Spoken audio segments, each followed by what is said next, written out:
hatia mi pui si pai ti mai la tu na hatianga i mi pui ta na ding anga ke pe na kan han kal so ta ka wang hianin mi tam tak hian nun nuam tak le sum le pai lam panga hausa viau turanga mi han mutlat hian om thina hei hi apoi ka ti a mi pui si pai kan tada wangin sum kan hu na tur le kan hausak mi na tur hi ka phelawa à cái mà ni ei tur po kan mu chok chok ka kan du ang pon kan kho sa thei lawa kan du na pon kaling kan du ang te pon kan om thei lawa ai in om ang kha kan ein kan in maya chu ta chuanin kan nun hi anuam bi ka lawa nia à tak taka chuanin mani na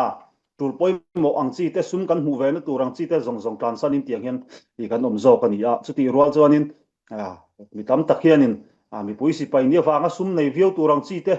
à hausa viau turang chi te mi hu tat hian lo oma chu tiang tok chu an lo om te po ani mei thai ama ra chu kai ni si pai chunga chuanin à chu tiang chu tu ma kan om lo ni i kha ei kan zep tel du boka ti chuanin i hliam tuar le nun na cha nang chi a kha chuanin tuna kan si pai pu ma hianin nun na chan hi chiang takin ka rawa som chu kan suang to chianga som pa ni nge som pathum nge kan ni nga hria a ka hre sual mai theya ti chuanin hliam tuar a hi chuanin si pai a kum thum kum ni po ni se kum ni aya rei chang to hi chuanin kan si pai zinga hi chuanin hliam tuar lo hi chu an om ka ring to lo ni e hliam pui tuar le ange hliam te na wang chi tuar hi chu kan ni deuh vek to a tun nu wa ron lut a in dona la kal vak lo wang chi te an om ani le chung ho chu an la ala him turan ni maya ti lo hi chu hliam pui tuar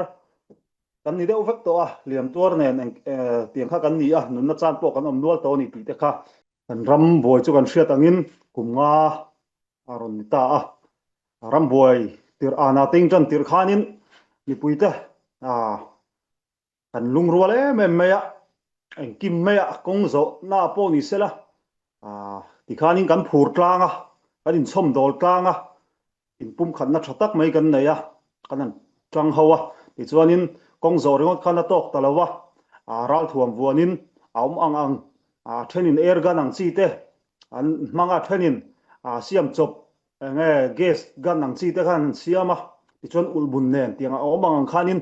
i tuna sual si pai te kha kan lo dawa kan tang tlang kan phur tlang me ya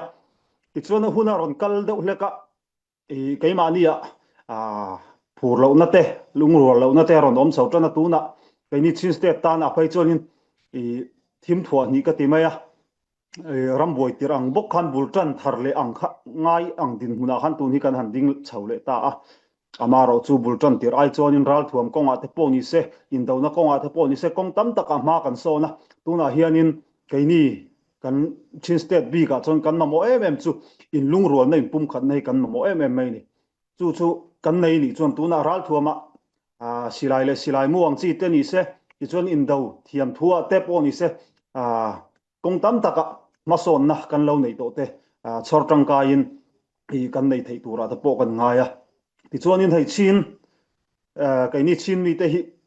rengun vel te khumi ange khopui lian deuh hleka te khuan han suk thlai la drain ta tu na kan drain ta pui ti mai la ka chin te ka yin atiang sian ho polkar drain ta ro ro wa poni se kol ho hianin min en dan hian niam bik em ya à an ni ho pol in na e sein tayang ai lo lai point cái ni puta rengun vel kan lo om ve chuanin cái ni chin mi kan lo ni to phot ka chuanin e sein trai nge nga yang chi din hunang chi te khan mi din tir chang te khatama musit le endon hi kan tor bi ka zirna lama kan hu fol bik me ya ti chuanin sum le pai zon na konga poni sela kan rama e heta kan ram leilunga rang ka chakte lunglu te chuak lo ma sela i a chuak miau lo wang khanin ei bar zon konga po kan hu fola thileng kima drain ta ho kara poni sela he ta among pha om kan ni chu wang chuanin mi mu sil le endon kan don chu thu sana da ila chu ti kara lungrual lo takin a chi te in kan lein tender hi apoi ka ti me ya ta chuanin i pakhat kan soi du chu i chu tiangin i mi mu sit kan ni lai po kan lo in kan in tender ta chuanin a chi bil te ten kan han om chawa kol ho muwa chuanin kan vai hian sin tho kan ni ti hi i kan in pom thlan a poimo ka ti chin kan ni du lo awang rot khanin ramdang awakal do ni la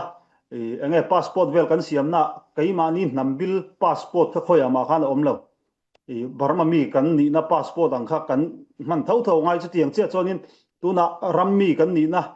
chin chena berti mela mak pung ti na po ni sela kan nam ming hual ngau ti kha azia thai chang lo chin thau thau kan zia kha to pa khan ngai thau thau ni chu wang chonin chin kan ni na hen lung ruali la chu china chuanin keima ni hi kanin sui khom hi poimo ka tia karel ro ma hi ka soi fi thiam chi lawa chu wang chuanin tran tla na hun to khop maya mi kan unau puite kan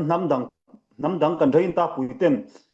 min en hiam em maya chu mi tang chuan keima ni ta poni se in en fia kanin mu chu hi poimo ka tia ni china kan vice president puzoma khanin naron soi to a kan tran rol lo wangin tuna kan thil chan hite hi aturu to maya kan mi puite re thei azuala har satna le boina kan to te po anasat pha chu wang chuan tu nen kan tran tlana kan thouna tha kan nei te poimo growing a chuanin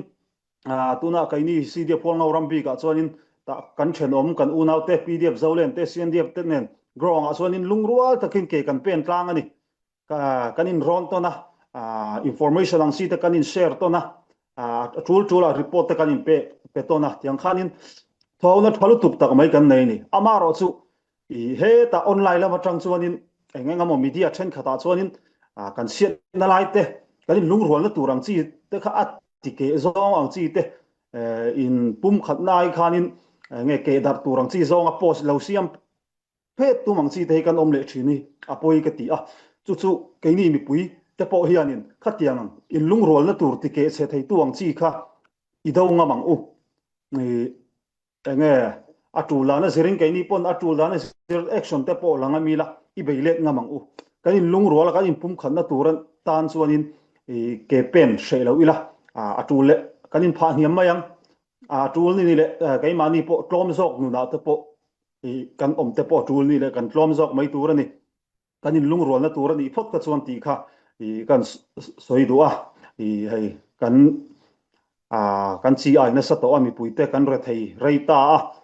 sumle pai ei bar zon na kongtin reng har san na tam tak kan to ka chu wang chuanin thei top choila beidong mai lovin trong trai na nen lel parin chan zelin he kan ram nei chun te hi tungding le thei turin chakna nei thei zel turin thei top i chuai ni tang ho zelang uti kha kan soi thei ten her mai ro se kalome